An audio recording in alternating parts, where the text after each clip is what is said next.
예, 지난 시간에 이어서 이 과목에 대한 문제풀이 계속 하겠습니다. 자, 41번 나갈 차례죠. 자, 41번은 이 열분해로 생성된 불연성 용융 물질에 의한 방진 소화 효과를 발생시키는 이 분말 소화 약제는 몇 종인가 했는데, 이 방진 효과는 3종 분말인 제1인산 암모늄에서 나오는 메타인산이라고 하죠. 그래서 메타인산이 이 숯불 형태로 이런 연소하는 걸 갖다가 방지해주는 역할, 이걸 우리가 방진 소화 효과라고 하죠. 그래서 3종 분말 소화 약제인 제1인산암모늄 1번이 바로 방진 효과를 기대할 수 있는 약제가 되겠죠. 그래서 분말 약제 열분에는 계속 반복적으로 나오는데요. 요 1종하고 2종, 3종, 요 4종에 대한 이 약제명, 그 다음에 착색된 거, 그 다음에 열분의 반응식도 여러분이 온도에 따라서 확실히 여러분이 암기를 해 놓으셔야 되겠죠. 다음 42번 나가죠. 자, 42번은 요 105음의 저항 두 개를 갖다가 요 직렬로 연결시켰을 때 역률이 얼마가 되겠느냐, 이걸 물어본 거죠.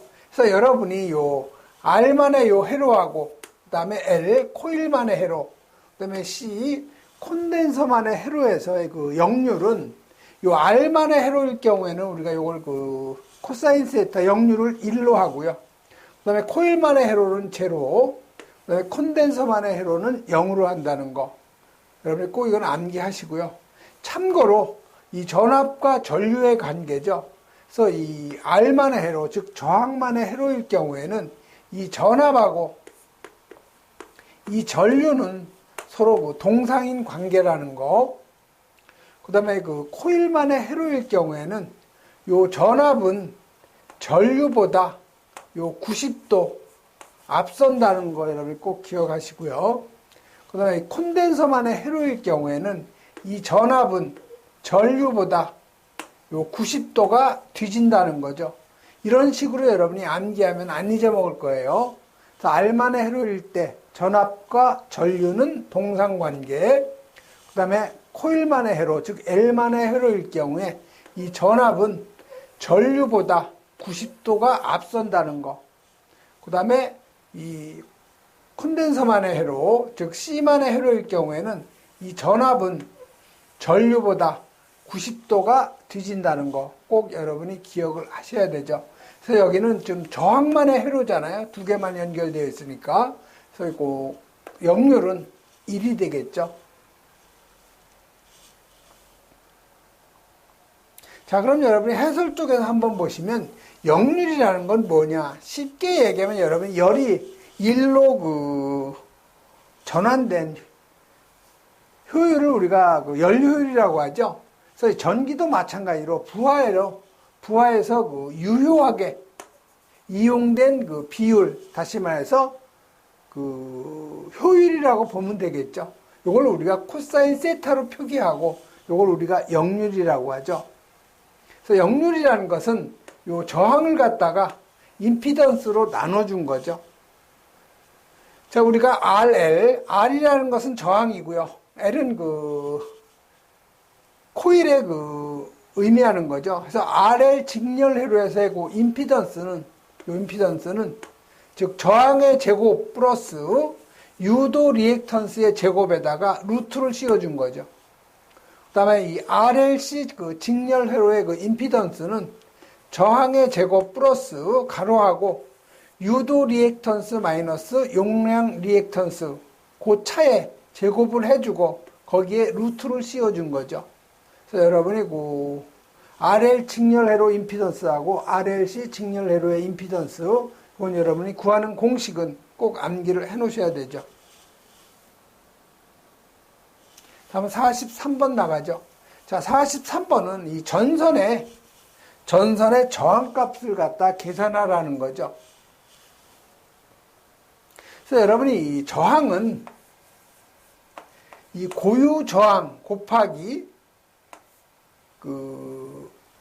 전선의 단면적 분의 전선의 길이가 되겠죠.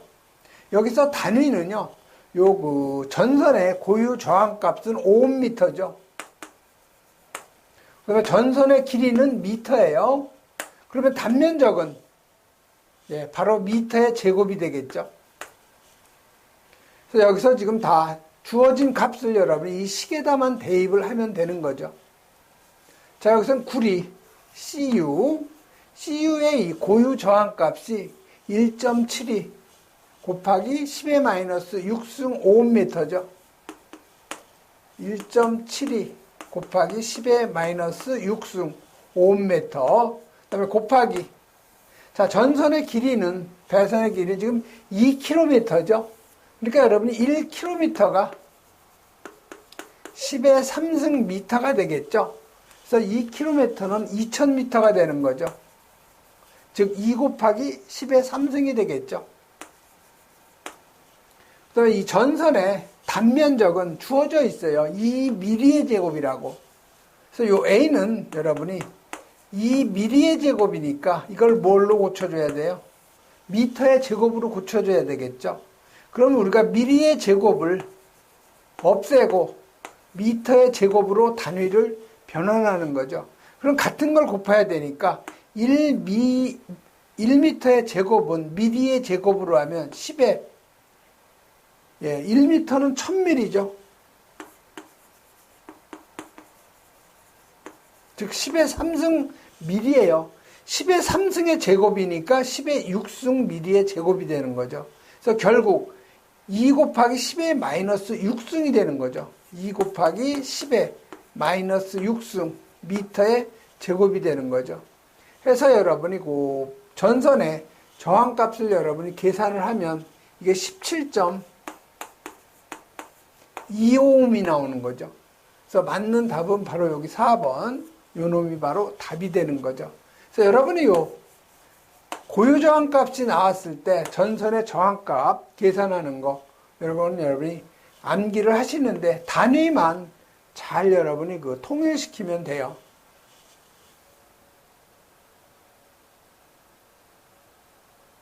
다음 44번 나가죠.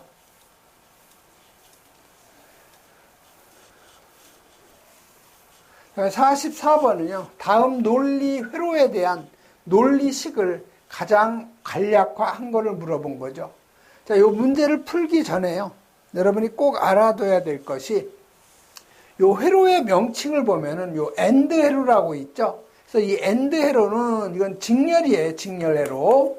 그래서 보시면 도시 기호가 회로의 기호가 이런 식으로 나가죠. 그래서 이 출력 X는 입력이 A하고 B죠. 그래서 이건 직렬이기 때문에 A 곱하기는 도트 점을 찍어준 거죠. A 곱하기 B가 되는 거고요. 그 다음에 OR 회로, 이건 병렬 회로죠. 그래서 이 병렬 회로는 출력 X가 A하고 병렬은 플러스가 되겠죠. 그래서 A 플러스 B가 되는 거죠. 그러면 AND 회로를 부정하는 거 있죠. 부정이니까 그 노에 그 N자를 붙여서 이걸 AND에 앞에다가 부정이니까 N을 써서 NAND 회로라고 하죠. 그래서 NAND 회로는 직렬 회로에 요 전체를 갖다가 부정을 우리가 그 버블을 갖다가 그 표시를 해주는 거죠. 그래서 이 버블을 갖다 표시해 줬으니까 출력 X는 A, B가 직렬이죠. 그래서 A 곱하기 B인데 요거의 전체 부정 바로 바를 갖다 씌워준 거죠. 그러면 OR 회로의 부정 회로는 노어 회로죠. 그래서 노어 회로는 마찬가지로 병렬을 갖다가 전체 부정한 거죠. 그래서 출력 X는 A 플러스 B의 전체 부정이 되는 거죠. 자, 그러면 여러분이 문제에서 보면은 지금 A하고 B하고 C가 여기 지금 뭐예요? 이게 병렬이죠. 즉 OR 회로죠. 그러니까 A 플러스 B 플러스 C가 되는 거죠. 그 다음에 이쪽에서 A가 들어온 거죠. 그래서 요 A하고 A 플러스 B 플러스 C하고는 무슨 관계예요? 직렬 관계죠. 그래서 직렬이니까 곱하기죠. 그래서 A에다가 A 플러스 B 플러스 C에 가로에다가 곱하기해서 출력 X가 나오는 거죠. 이거를 식으로 표기하면, 논리식으로 표기하면 X, 출력 X는 여기 A에다가 가로 A 플러스 B 플러스 C 가로가 되겠죠.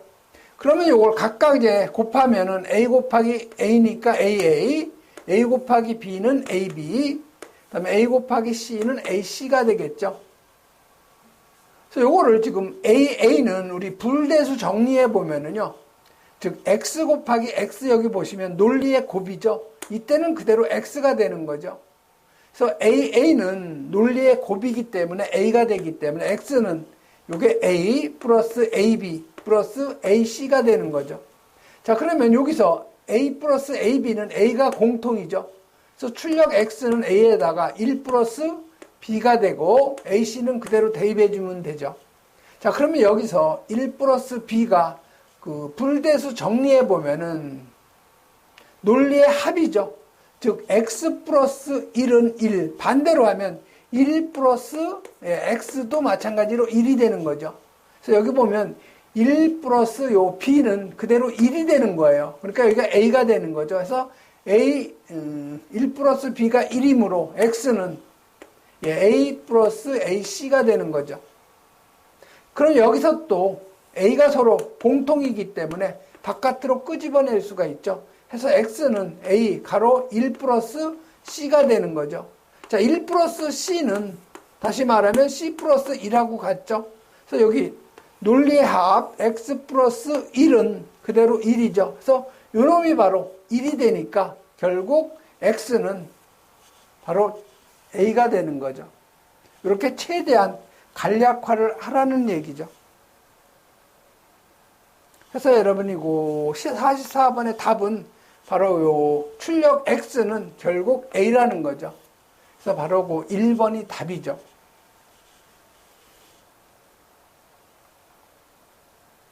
다음 45번 나가죠.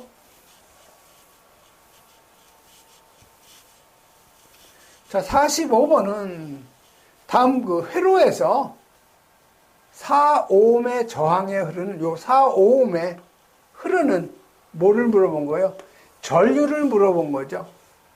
자, 이 회로를 보시면 여기 3오음하고 여기 6오음하고는 무슨 관계예요? 요건 병렬 관계죠. 자, 요거를 병렬 관계니까 이 그림을 다시 간략화하면은요. 요 6오음, 3오음하고 6오음하고는 서로 병렬 관계죠. 그래서 여기 6오음하고 3오음은 이렇게 병렬 관계니까 식을 간단히 할 수가 있는 거죠. 그 다음에 이 4오음은 그대로 이쪽에 직렬이 되는 거죠. 자, 그러면 여러분이 병렬 회로하고 직렬 회로에서 이 합성 저항 구하는 거. 자, 저항이 이렇게 연결된 걸 우리가 직렬이라고 하죠. 그래서 이걸 R1, R2의 저항이라고 하면 이 합성 저항은요, 그대로 직렬일 경우에는 그대로 R1, R2가 합성 저항이 되고요. 그 다음에 이 저항이 서로 마주보는 경우가 있겠죠. 이렇게. 자, 이렇게 마주볼 경우에는 합성 저항 R0는 이걸 R1, R2라고 했을 때 이 합성 저항 R0는요.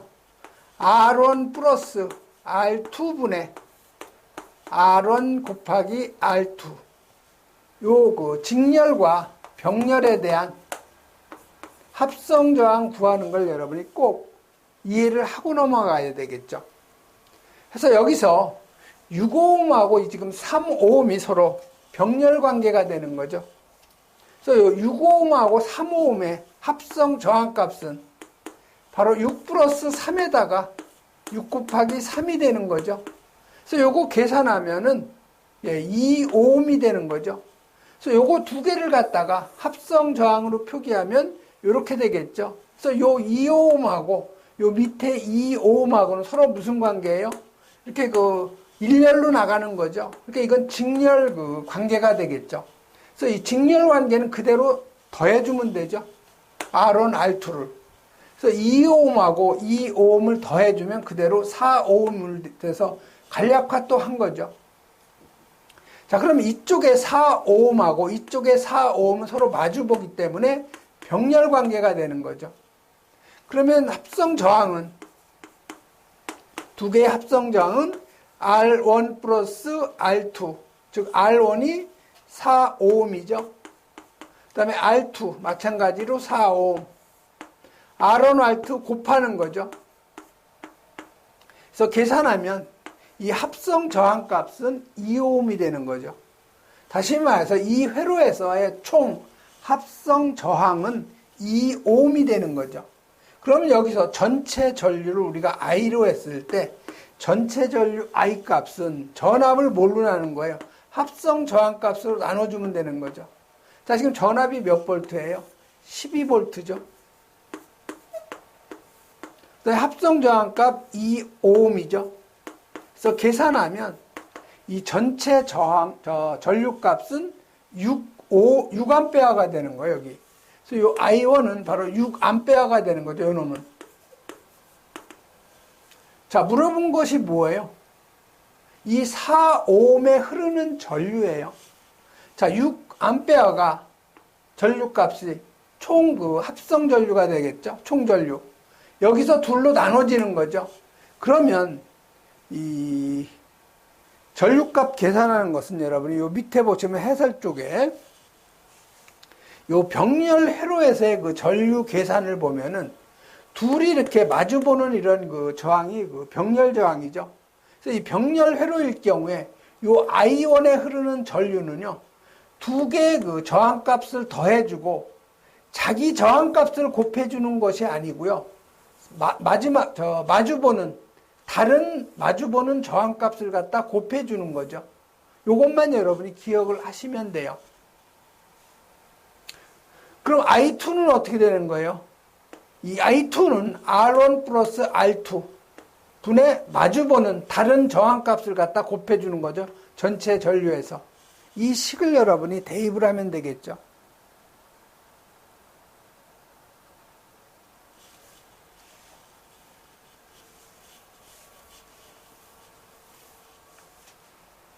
그래서 우리가 전체 전류를 지금 6A 계산을 했죠.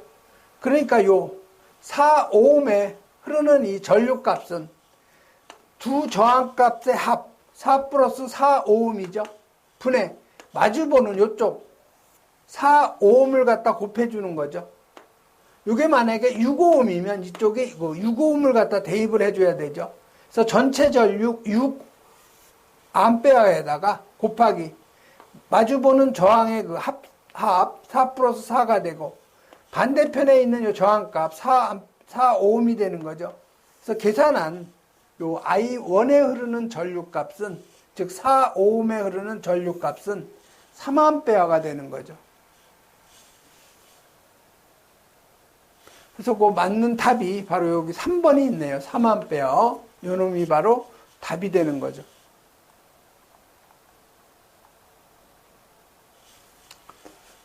다음 46번 나가죠.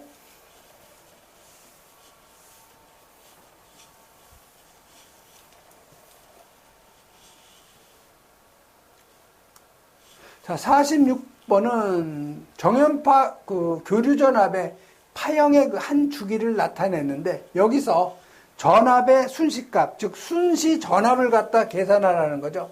그래서 이 순시 전압은요, 전압의 최대값 곱하기 이건 사인 오메가 t가 되는 거죠.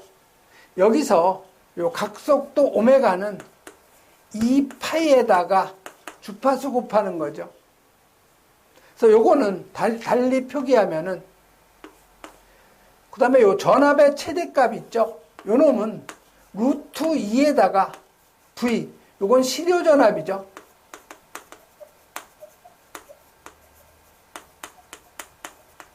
그래서 요걸 달리 표기하면 루트 2에다가 요 시료 전압 V 사인 2파이에다가 주파수 T가 되겠죠.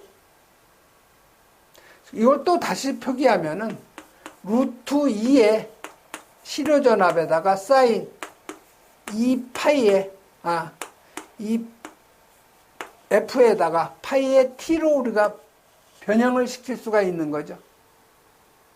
자, 그러면 이 그림에 보시면 이 전압의 최대값이 얼마예요? 즉 최대 전압값이 283V죠. 자, 그러면 여기 시료 전압에다가 루트 2를 곱하면 전압의 최대값이 되는 거죠. 그래서 결국 여기서 루트 2에다가 요거 283을 루트 2로 나눠주면 대략 이게 200이 나오죠. 200점 얼마가 나올까요? 거의 뭐 200 가깝죠. 그래서 요 Vm은 루트 2에다가 200으로 표기할 수가 있는 거죠. 그 다음에 사인 보시면 여기 보시면 요 주파수 F 요 주파수 F는요 주기분의 1이 되는 거죠. 자, 그럼 여기 한 주기가 지금 20ms죠. T가 20ms예요. 자, 그럼 1세크는 10의 3승 ms가 되는 거죠. 그러면 결국 20ms를 세크로 고쳐준다면 20 곱하기 10의 3승 세크가 되겠죠. 그래서 주파수 요 F는 그 주기 20 곱하기 10의 마이너스 3승 세크분의 1이 되는 거죠. 요 값을 갖다가 어디다 대입하느냐? 여기에다 대입을 해주면 되겠죠. 그래서 요 속에다 이제 대입을 해주면 2 곱하기 20 곱하기 10의 마이너스 3승분의 1이 되는 거죠. 여기에 파이 t가 되죠. 요게 바로 순시 전압이 되는 거죠. 그래서 요거는 루트 2에다가 200 사인 2 곱하기 20 곱하기 10의 마이너스 3승 하면 이게 얼마가 나와요? 요 값이 100이 나오죠, 요게. 계산한 값이. 요 계산한 값이 이렇게 계산하면 100이 나오죠. 그래서 100에 파이에 t가 되는 거죠. 그래서 맞는 답은요, 여기 루트 2에 200에 사인 100파이 t에서 요 2번이 맞는 그 답이 되는 거죠. 그래서 여기서 이제 여러분이 꼭 알고 넘어가야 될 것이 요 최대 전압은 루트 2에다가 시료 전압을 곱한다는 거. 그 다음에 요 각속도 오메가는 2파이 F인데 요 F가 주파수죠. 그래서 요 주파수는 요 주기분의 1이라는 거. 요것만 여러분이 기억을 하시면 좀 쉽게 풀 수가 있는 문제가 되겠죠.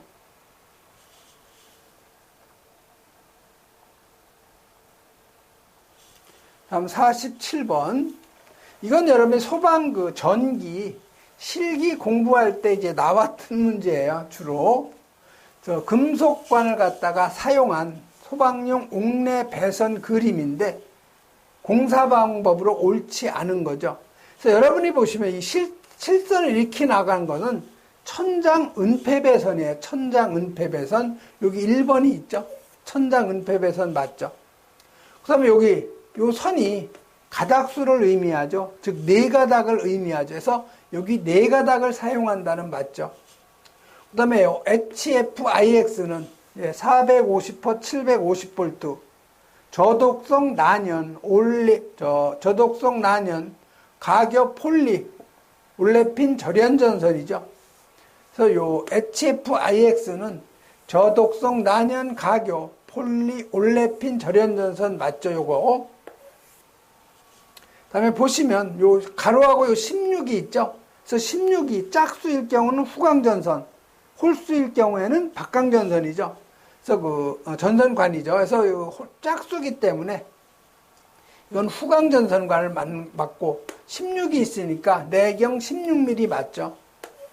그럼 틀린 답은 2번이 되겠네요. 뭐가 문제예요? 요 1.5가 직경이 아니고 전선의 굵기가 되겠죠. 그래서 직경 1.5mm가 아니고 전선의 굵기 1.5mm의 제곱이죠. 그래서 요게 바로 틀리는 거죠. 직경 1.5mm가 아닌 전선의 굵기 1.5mm의 제곱이 되는 거죠. 그래서 이건 2번이 여러분이 틀렸다는 걸 쉽게 찾을 수가 있고요. 그 다음에 이 점선이 조금 굵게 나간 거 있죠? 길게 나간 거. 이게 바닥 은폐배선. 점선이 짧은 선으로 나간 거. 이게 바로 노출배선. 꼭 여러분이 정리하시면 되겠죠.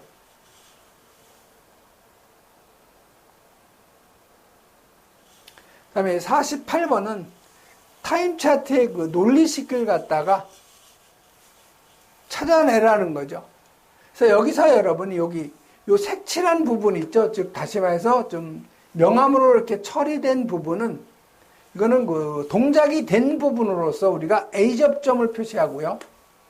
그 다음에 이 색칠을 안 한 부분은 동작이 안 된 상태로서 우리가 B 접점을 의미한다고 여러분이 생각을 하시면 돼요. 그래서 여기 보시면 출력 X가 나온 부분은 요 부분하고 요 부분에서 세 부분이죠. 출력 X가 나온 부분. 그래서 출력 X가 나온 부분만 표기하면은 여기는 A가 동작이 된 거니까 A가 되겠고요. 그다음 여기 B는 동작이 안 됐기 때문에 바를 표기하면 되겠죠. 여기 C죠. C도 마찬가지로 출력이 안 됐으니까 바로 표기한 거죠. 그래서 여기가 A 곱하기 B바 곱하기 C바가 된 거죠.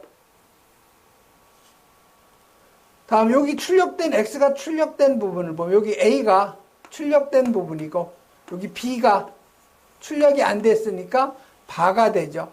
자, 여기 C가 출력이 됐으니까 C 그대로 되겠죠. 그래서 이 부분은 A 곱하기 B바 곱하기 그대로 C가 되는 거죠. 마지막 요 출력 X가 된 부분은 여기 동작이 된 부분 A, 여기 B는 출력이 안 됐죠. 여기 C는 그대로 출력이 됐죠. 그래서 C. 그래서 요 마지막 부분 A, B바 C가 된 거죠. 자, 그러면 여러분이 여기서 요 A, B바가 여기 A, B바 있죠. 여기 A, B바 있죠. 이게 세 개가 다 그 공통이죠. 그래서 요 A, B바를 이제 바깥으로 끄집어내면은 여기는 C바만 남죠. 그 다음에 여기 C가 남고, 그 다음에 여기 또 C가 남죠. 그래서 이렇게 간략화한 거죠, 식을. 자, 그러면 여러분이 불대수 정리에 의해서 C 플러스 C, 즉 X 플러스 X는 뭐예요? 요거는 그대로 C가 되는 거죠. 그러면 C 플러스 C바, 즉 X 플러스 X바는 1이 되는 거죠. 그래서 결국 요 값이 얼마가 되는 거예요? 1이 되는 거죠, 1. 그래서 결국 X는 A, B 바가 되는 거예요. A, B 바. 그래서 맞는 답은 바로 요 1번이 A, B 바가 되는 거죠. 그래서 요거 48번 같은 경우는 여러분이 잘 생각만 하면 뭐 그렇게 어려운 문제는 없어요. 다음 49번 넘어가죠.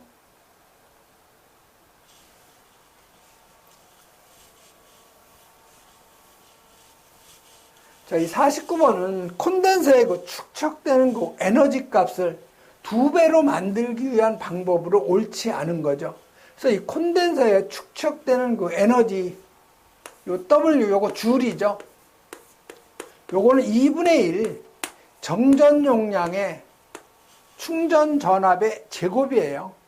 요게 바로 콘덴서에 축적되는 에너지를 갖다가 계산하는 그 공식이 되겠죠.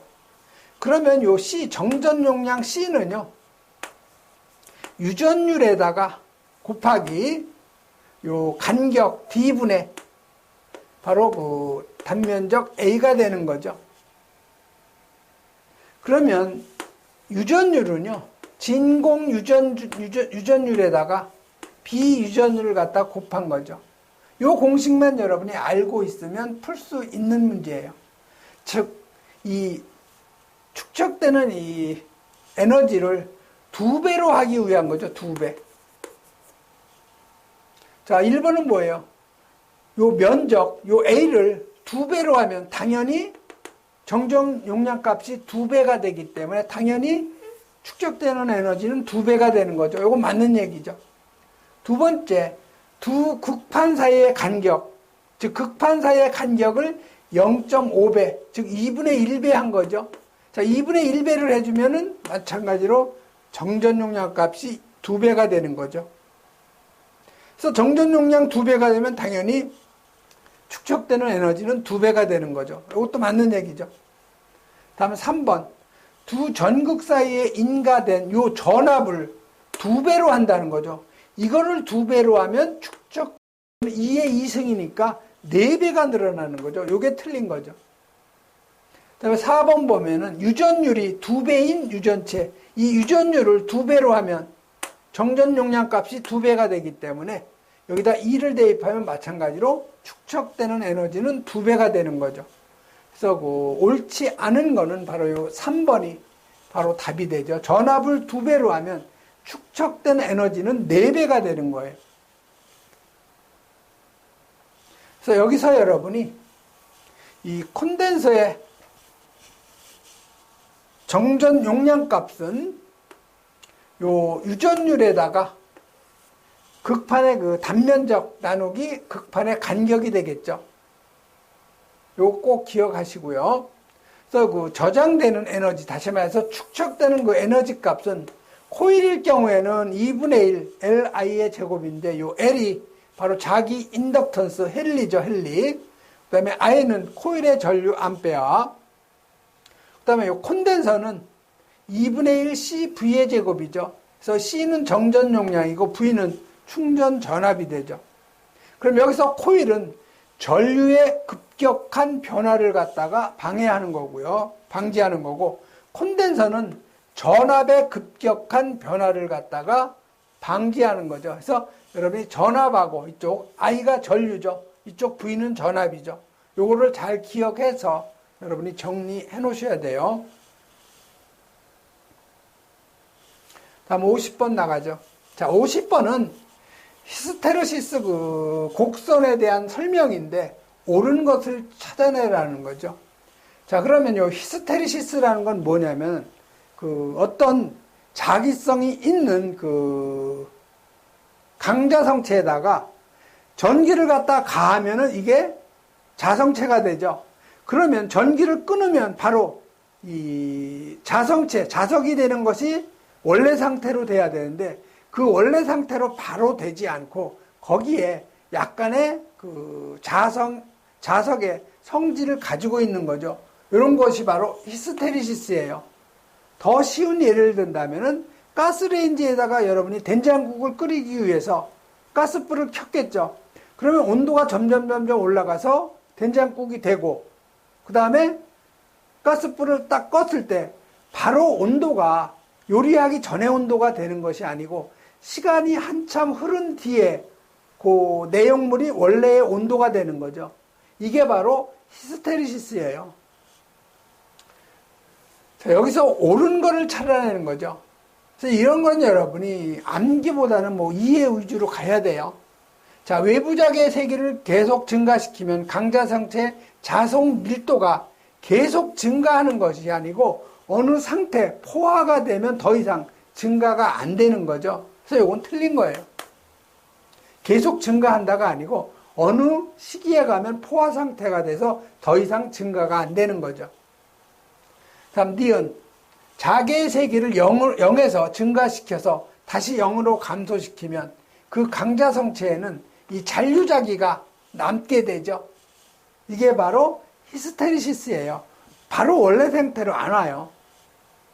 그래서 요 니은이 바로 히스테리시스 그 곡선인의 그 설명이죠. 다음 세 번째.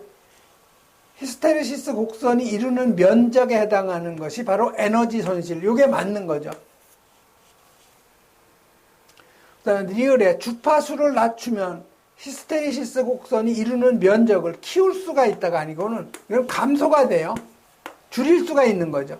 그래서 요 리을도 틀린 거죠, 말이.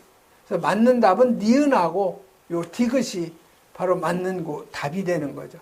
그래서 50번 같은 문제는 크게 여러분이 염려하지 마시고 그 내용을 여러분이 이해하는 위주로 나가는 것이 가장 좋은 방법이죠. 예, 이번 시간에는 여기까지 하겠습니다.